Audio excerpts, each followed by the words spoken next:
Y uno, la verdad que es como que se va perdiendo y pierde referencias, pero recordemos esto, seguramente cuando yo te cuente de qué vamos a hablar, va a venir a tu memoria. El 31 de octubre de 2017 conocíamos una noticia que nos dejó a todos perplejos. 8 compañeros de un colegio de la ciudad de Rosario, que cumplían 30 años de egresados, cumplían un sueño, que el sueño era pasarla juntos, estar juntos 30 años después. Y los 8 acordaron un viaje a Nueva York. En este sueño que estaban cumpliendo, un día se les ocurre salir a andar en bicicleta por Nueva York. El destino les tenía una jugada muy dura enfrente, y es que un terrorista, un delincuente, había tomado la decisión ese día de matar. Aceleró su camión y chocó a 5 de los 8 compañeros rosarinos. Ese día, hace casi 5 años, murieron Hernán Mendoza, Diego Angelini, Alejandro Pañuco, Ariel Erlich y Hernán Ferrucci. ¿Por qué hablamos de esto? Por un lado, porque estamos muy prontos a que se cumplan 5 años de aquel ataque terrorista, pero además porque está a punto de comenzar el juicio en los Estados Unidos que tiene al terrorista detenido. Es un uzbeco, se llama Sayfullo Saipov. Ayer en una radio colega escuché a Ana Evans. Ana Evans es la viuda de Hernán Mendoza y literalmente me conmovió. Me conmovieron las palabras de Ana.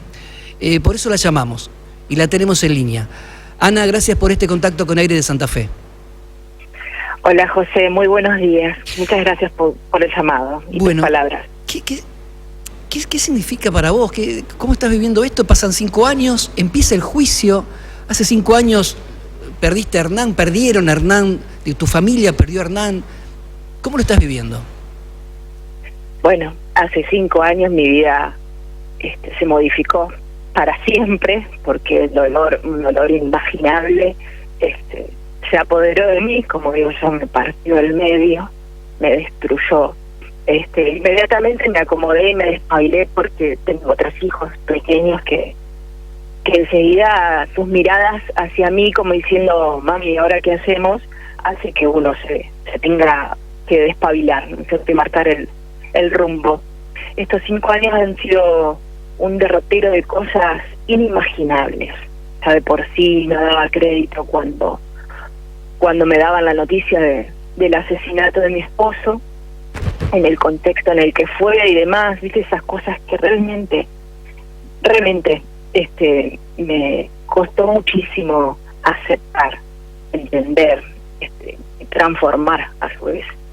Y asimismo este tema, ¿no? Que el asesino esté detenido, de que haya un proceso judicial, de que tenga una defensa muy activa, que lucha por sus derechos.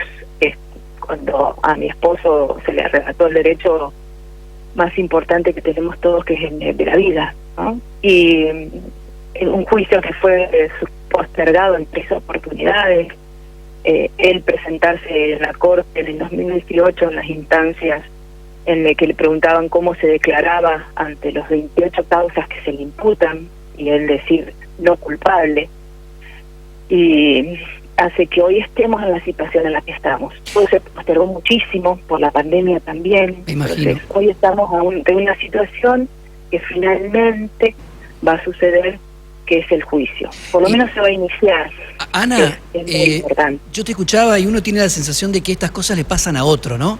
Un ataque terrorista en Nueva York, y recibiste un llamado telefónico y te dijeron, locura. Hernán está ahí.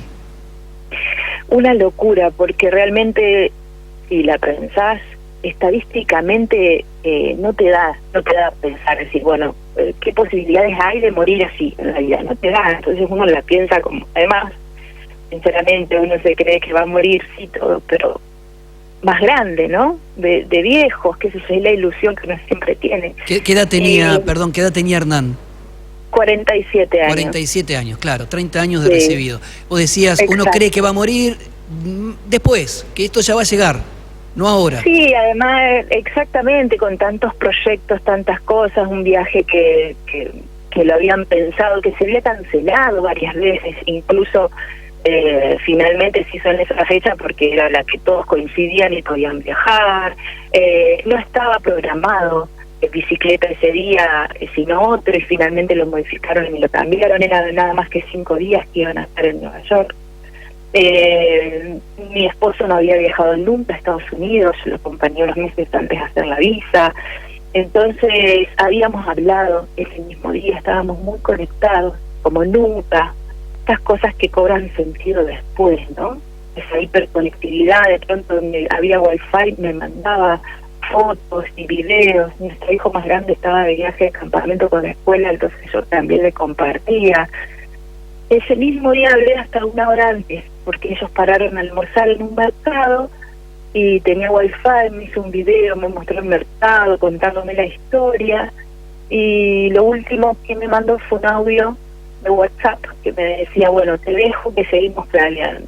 Entonces, a la hora de eso, me llama una persona y me dice, me pregunta si había hablado con él. Digo, sí, hablé hace 1 hora, no, pero ahora. No, pero ¿qué pasa?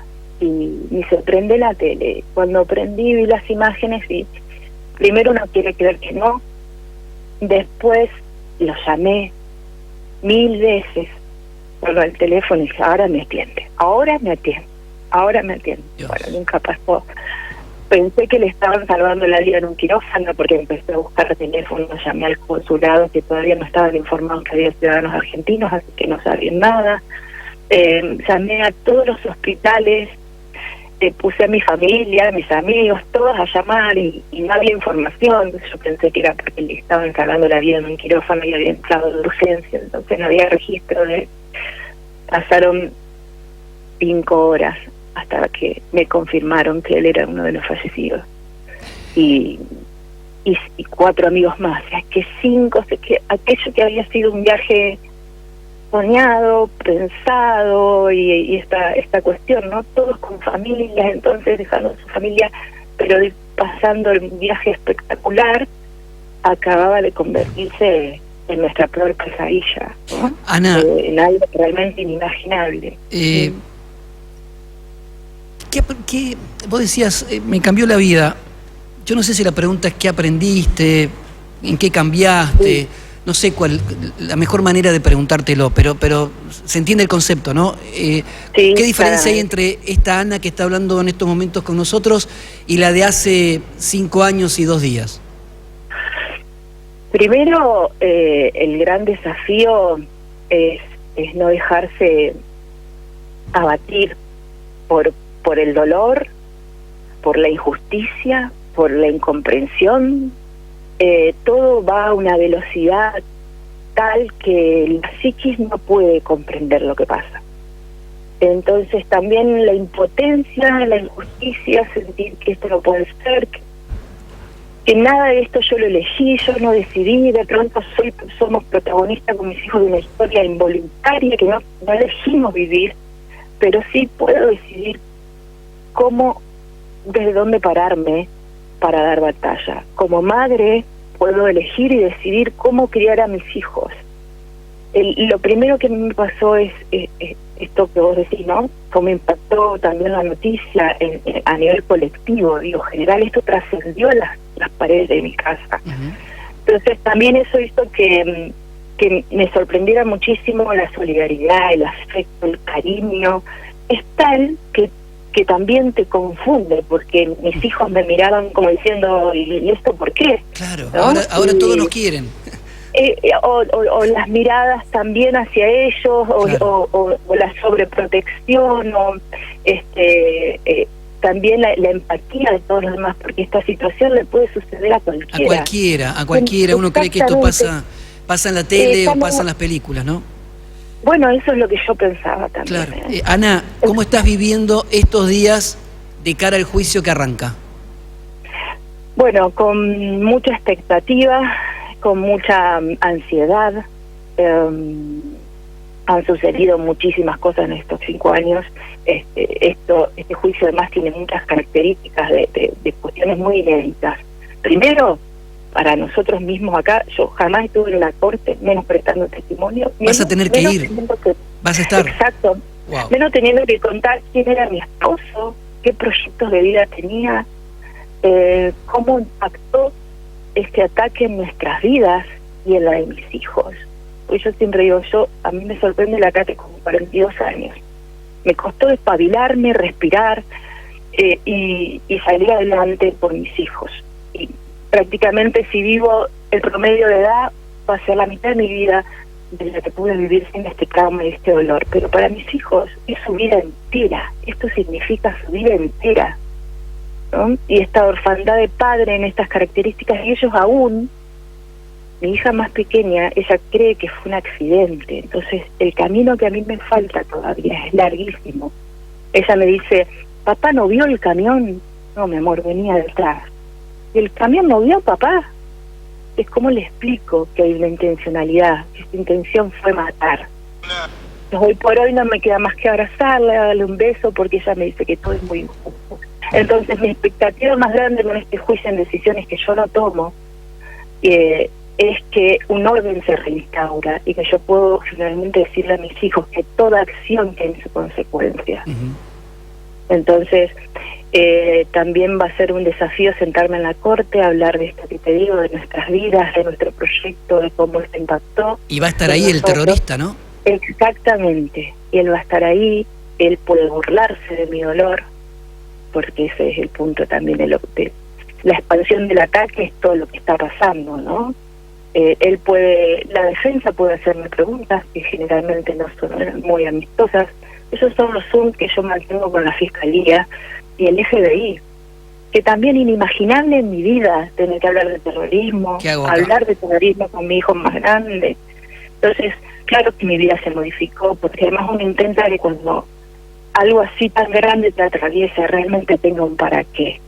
Bueno, si me tocó vivir esto en mi vida y me modificó para siempre, y todos los días es un desafío al dolor, que uno intenta siempre ponerle buena cara, ¿no? Siempre transformarlo, pararme y nutrirme del amor que me rodea. Siempre es un desafío. ¿Encontraste el para qué? ¿Por qué te pasó esto? ¿Por qué le pasó esto a tu marido? Primero que me dio una sensación muy grande de desamparo, pero muchas veces creí que era la soledad, ¿no? De sentir, de duelar el proyecto familiar, de duelar la vida de él, la mía, lo que habíamos imaginado juntos. Porque estamos muy solos. Y empecé a sentir que realmente no me había equivocado, porque este año me llamaron de Naciones Unidas para decirme que se iba a desarrollar el primer Congreso Mundial de Víctimas del Terrorismo. O sea, nunca se había puesto el foco en las víctimas. Siempre hay muchas políticas que luchan contra el terrorismo y están todas las organizaciones criminales que lo ejecutan. Y en el medio estamos las víctimas. Somos la consecuencia de lo que no se pudo evitar.